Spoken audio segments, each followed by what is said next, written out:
कालिम्पोंग के क्षेत्र के लोगों को एक बहुत बड़ी प्राकृतिक आपदा का सामना करना पड़ रहा है। हम सब के लिए ये बहुत ही दुखद घड़ी है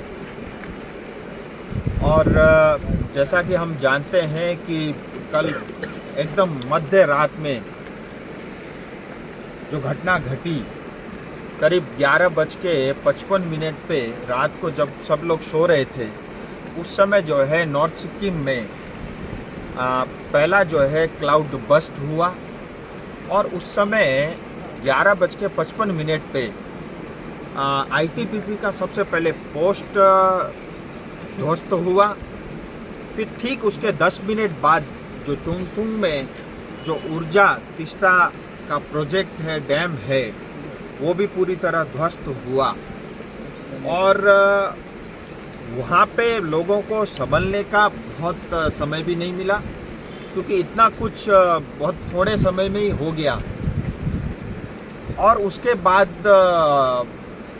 नदी ने विकराल रूप लिया और पूरा तिस्टा नदी के दोनों तरफ जो भी लोग बसते हैं या जो इंफ्रास्ट्रक्चर है या जो भी भारत सरकार के अन्य इंफ्रास्ट्रक्चर के काम चल रहे हैं, उन सबको भारी नुकसान हुआ है। लोगों के संपत्ति का नुकसान हुआ है। लोगों के घर जो है पूरे जो है नदी में बहे हैं। और उससे भी बड़ा जो है दुखद ये है कि कई लोग जो है इस आपदा के शिकार भी हुए हैं और अभी पूरी जानकारी नहीं है। ऐसा बताया जा रहा है कुछ आर्मी के पर्सनल भी मिसिंग है, उनका भी रेस्क्यू और ढूंढने का काम जारी है। सिंगताम सिक्किम में करीब अभी तक जो है 4 डेड बॉडी वहाँ से बरामद हुई है। और अभी मैं एनडीआरएफ से बात कर रहा था तो मुझे पता लगा कि गाजलडोबा में भी 2 लोगों की डेड बॉडी और बहुत सारी गाड़ियाँ वहाँ पे बहते हुए जो है वहाँ के गांव वालों ने देखा है। सो ये एक हम सब के लिए बहुत दुखद और कठिन समय है। मैंने घटना की सारी जानकारी प्रधानमंत्री और गृह मंत्री तक पहुंचा दी है और स्वयं गृह मंत्री जी सवेरे से ही सभी विभागों के संपर्क में लगातार वो बात कर रहे हैं और प्रधानमंत्री जी ने भी स्वयं सिक्किम के मुख्यमंत्री जी से बात की है और भारत सरकार की ओर से जो भी इस रेस्क्यू में इमीडिएटली के रेस्क्यू में जो कुछ भी किया जाना चाहिए वो किया जा रहा है। आपकी जानकारी के लिए बताना चाहूँगा, एनडीआरएफ की टीम के साथ मैं लगातार संपर्क में हूँ और एनडीआरएफ की 4 टीम और हर एक टीम में करीब 25 से ज़्यादा जवान है। एक टीम कालीजोड़ा से आगे निकल चुकी है, दूसरी टीम गोरुबथान लाबा होते हुए जो है वो अभी कुछ ही समय में रंगपू पहुँचने वाली है। 2 टीम सिलीगुड़ी में दिन भर से प्रतीक्षा कर रही थी कि मौसम खुले तो उनको हेलीकॉप्टर के माध्यम से जो है राहत के लिए पहुंचाया जाए, वो अभी तक संभव हुआ नहीं है। मेरी प्रशासन कालिम्पोंग डीएम से भी बात हुई और नेशनल हाईवे NHAI की टीम से भी मैं संपर्क में हूँ, प्रशासन के भी संपर्क में हूँ।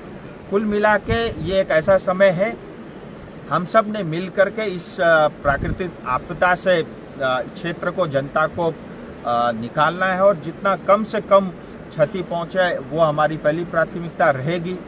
और जो कुछ भी हुआ है उसके बाद जो है इसका जायजा लिया जाएगा और उसके बाद जो भी भारत सरकार की ओर से किया जाना होगा वो अवश्य भारत सरकार करेगी। और मैं सभी से अपील करता हूँ, विशेष करके इस क्षेत्र में रहने वाली जनता, क्योंकि बहुत बड़ा रीजन है और यहाँ जहाँ हम खड़े हैं यहाँ से लेकर के जो है जो पहली घटना चुंगथुंग जहाँ पे जो डैम टूटा है वो 100 किलोमीटर से भी ज़्यादा लंबी दूरी का रास्ता है। क्योंकि NH10 पूरी तरह ध्वस्त हो चुका है, जो लाइफलाइन जिसको सिक्किम और कालिम्पोंग पहुंचने का जो लाइफलाइन है वो पूरी तरह कटा हुआ है।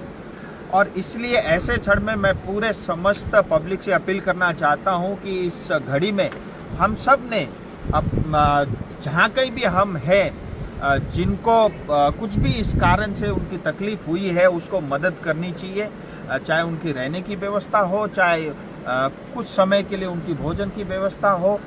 मुझे लगता है सब मिल करके करेंगे तो जो लोगों को कठिनाई है उसको कम सर करने में हम एयरलिफ्टिंग सफल का होंगे। सिचुएशन क्या पैदा हुआ है, किसी कोई रेस्क्यू ऐसा कुछ जगह है? देखिए अभी तक कोई ऐसी कंक्रीट इंफॉर्मेशन नहीं मिली है और जो है एयरलिफ्टिंग में हेलीकॉप्टर इसलिए तैयार खड़े हैं कि एनडीआरएफ को टीम को तुरंत पहुंचाया जा सके, इसके लिए भारत सरकार ने पहले से उसकी पूरी व्यवस्था कर रखी है। 2 टीम ऑलरेडी अपने स्थान पे पहुंच चुकी है और 2 टीम सिलीगुड़ी में है।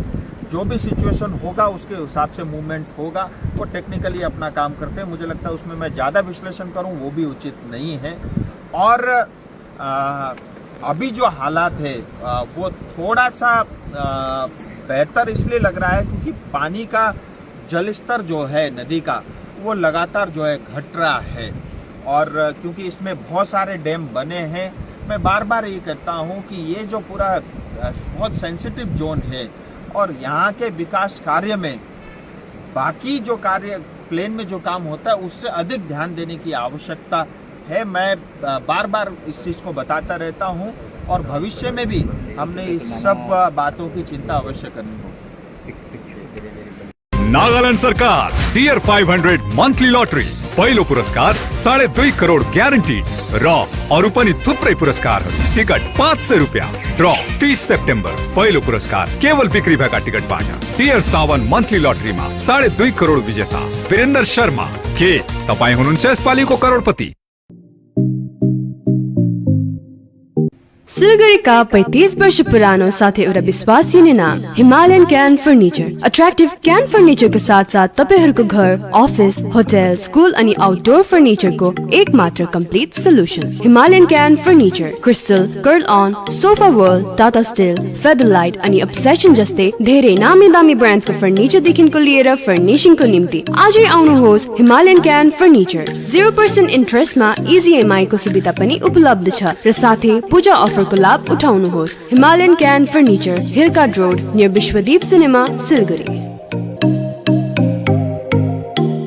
रंगीन राजस्थान, आपका सफर हमारी गर्व। स्वागत है राजस्थान में। राजस्थान भारत का शीश महल, यहाँ की विरासत, संस्कृति, कहानियाँ, एक अद्भुत सफर। उदयपुर की जलपरी, जैसलमेर के सैंड ड्यून्स और जयपुर की शान, हर कोना है अद्भुत। और रसीलो खाना की मिठास हर किसी को मोह लेती है। यहाँ की महल और किले एक ऐतिहासिक दास्तान की तरह है। थर के रेगिस्तान में सैर करना ये एक सपनों की तरह अनुभव है। राजस्थान, जहाँ एक नया सफर हर रोज शुरू होता है। मानो सपनों का देश। Embark on unforgettable journeys with Paradise Unexplored, a unit of Club Side Tours and Travels. Call 9434044123. Admission going on. Nilanjana Memorial Nursing Academy, recognized by the Government of West Bengal, approved by WBNC, empowering excellence in healthcare education and research. Courses offered: GNM, BSc, Nursing, IELTS training for all. Additional benefits: education loans available, student credit cards accepted, convenient monthly installment plans, assured placement opportunities, hostel facility available. We shape your future here. For further inquiries, call us or visit our website. Address: Sahodangi, close to Eastern Bypass, Siliguri. Contact 8250344149.